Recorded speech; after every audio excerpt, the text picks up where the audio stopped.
বিশেষ খবৰ আজি পৰ্যন্ত গ্ৰেপ্তাৰ নহল বা আটক নহল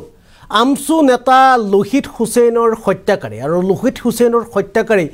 আজি পৰ্যন্ত গ্ৰেপ্তাৰ নোহোৱাক লৈ এবাৰ আমছুৰ ফালৰ পৰা হুংকাৰ প্ৰদান কৰা হৈছে যে অহা বুধবাৰে সমগ্ৰ অসমত তেওঁলোকে তীব্ৰ গণতান্ত্ৰিক আন্দোলন গঢ়ি তুলিব লগতে মহানগৰ কামৰূপ আৰক্ষীক এবাৰ গুৰুতৰ অভিযোগ উত্থাপন কৰিছে আমছুৰ ফালৰ পৰা আমছুৰ সভাপতি ৰেজাউল কৰিমে এই ঘটনাৰ সম্পৰ্কত কি কলে জনাব বিচাৰিছো সবিশেষ তথ্য লোহিত হুছেইনৰ হত্যাকাৰীক লৈ হত্যাকাণ্ডক লৈ শান্ত হোৱা নাই আমছু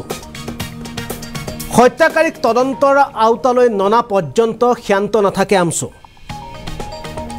লোহিত হুছেইনৰ হত্যাকাৰীক আজিলৈকে অসম আৰক্ষীয়ে গ্ৰেপ্তাৰ কৰিব নোৱাৰিলে হত্যাকাৰীৰ সৈতে আৰক্ষীৰ মিতিৰালি আছে বুলি প্ৰমাণ হৈ পৰিল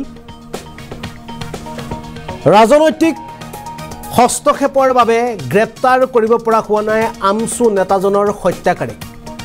অগপৰ প্ৰাক্তন মন্ত্ৰী কমলা কলিতাৰ ওচৰত হেও মানিলে অসম আৰক্ষীয়ে আৰু এই অভিযোগ ৰেজাউল কৰিমৰ সমগ্ৰ ঘটনাৰ উচিত তদন্তৰ বাবে মুখ্যমন্ত্ৰীৰ হস্তক্ষেপ বিচাৰিছে এবাৰ আমছুৱে হত্যাৰ গোচৰত অভিযুক্ত ব্যক্তিক চৰকাৰী বিদ্যালয়ৰ কেনেকৈ পৰিচালনা সমিতিৰ সভাপতি হ'ব পাৰে লোহিত হুছেইনৰ এটোপালো তেজ আমি অথলে যাবলৈ নিদিওঁ বুলি এবাৰ পুনৰ খুনতলিত আমছুৰ প্ৰতিবাদ বুধবাৰে ৰাজ্যজুৰি সৰ্বাত্মক প্ৰতিবাদ গঢ়ি তুলিব আমছুৰ ফালৰ পৰা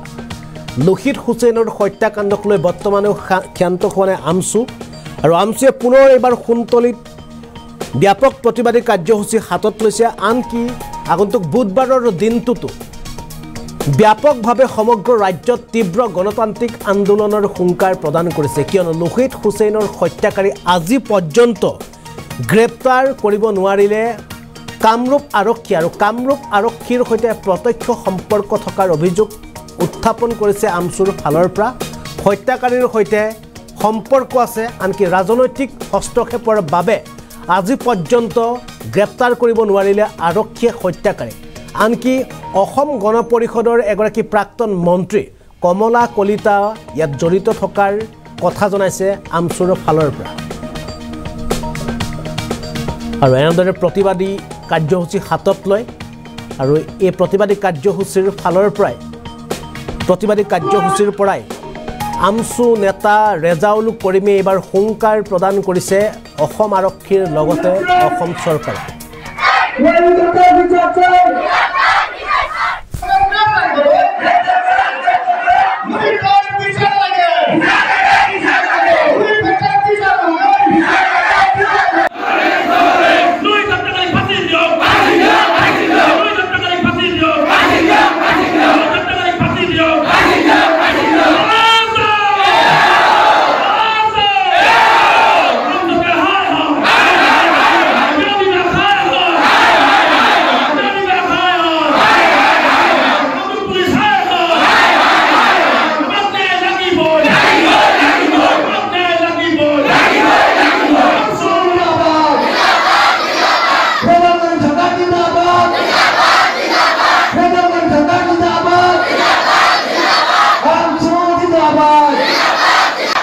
দুৰ্ভাগ্যজনক আৰু লজ্জাজনক ঘটনা হৈছে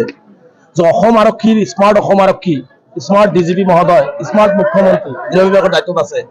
কিন্তু আজি 8-9 দিন হৈ গ'ল লোহিত হত্যাকাৰীৰ যি আসামিক এজন দিয়া হ'ল এজনক মানুহে সাৰেণ্ডাৰ কৰালে বাকীখিনিক এতিয়ালৈকে অসম আৰক্ষী গ্ৰেপ্তাৰ কৰিব নোৱাৰিল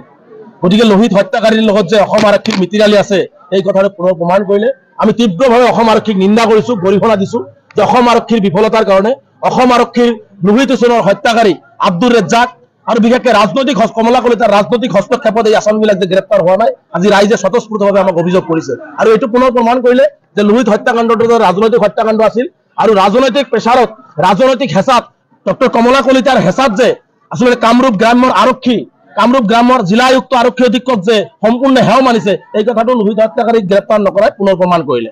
গতিকে আজি আমি প্ৰতিবাদী সভা কৰিছোঁ অসম আৰক্ষীক ডিজিপি মহোদয়ক আমি বিনম্ৰতাৰে আহ্বান জনাইছোঁ মুখ্যমন্ত্ৰীৰ প্ৰত্যক্ষ হস্তক্ষেপ বিচাৰিছোঁ যেজন ছাত্ৰক সন্ধিয়াৰ ভাগত তেওঁক চাৰিওপিনৰ পৰা ঘেৰাও কৰি কমলা কলিতাৰ সন্মুখত আব্দুৰ ৰেজ্জাকৰ ভাতৃ আব্দুৰ ৰেজ্জাক সন্মুখত ৰাখি যি হত্যাকাণ্ড কৰিলে এই হত্যাকাণ্ডটোৰ ন্যায়িক তদন্ত আমি বিচাৰিছোঁ আৰু এই আসামীসকলক গ্ৰেপ্তাৰ কৰি মুখ্যমন্ত্ৰী হাততে আসাম অপৰাধীসকলৰ বিৰুদ্ধে কঠোৰ হোৱা দেখা যায়। বিভিন্ন সময়ত আমি দেখিছো কঠোৰ হৈছে, 1 ঘণ্টাই যোৱা নাই আসামী কিন্তু বিভিন্ন পক্ষত মৃত্যু হৈছে বিভিন্ন কিন্তু আজিলৈকে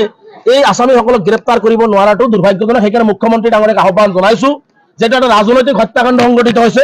ৰাজনৈতিকভাৱে হত্যা কৰা হৈছে লোহিত, আমাৰ আমচুৰ নেতা লোহিতক। গতিকে ইয়াৰ এটা মুখ্যমন্ত্ৰীয়ে প্ৰত্যক্ষ হস্তক্ষেপ কৰি অসম আৰক্ষীৰ বিফলতা, অসম আৰক্ষী যে বিফল হৈছে, অসম আৰক্ষীক আৰু সষ্টম হৈ বাকী থকা আসামীসকলক গ্ৰেপ্তাৰ কৰাৰ দাবী উত্থাপন কৰিছো। আজি চাওক, লোহিত হত্যাকাৰীৰ মূল যিজন অভিযুক্ত আব্দুৰ ৰেজ্জাক, এজন মাৰ্ডাৰ কেছৰ আসামী, এজন হত্যাকাৰী, কেনেকে এখন বিদ্যালয়ৰ পৰিচালনা সমিতিৰ সভাপতি এতিয়াও হৈ আছে। এতিয়ালৈকে পৰিচালনা সমিতিৰ সভাপতিৰ পৰা তেওঁক বহিষ্কাৰ কৰা হোৱা নাই। তাৰমানে জিলা শিক্ষা বিভাগ, জিলা আয়ুক্তে সম্পূৰ্ণ জানিও তেওঁক বহিষ্কাৰ কৰিবলৈ সাহস কৰা নাই, কাৰণ তেওঁৰ মাথাৰ ওপৰত কমলা কলিতাৰ হাত আছে বুলি ৰাইজে অভিযোগ কৰিছে।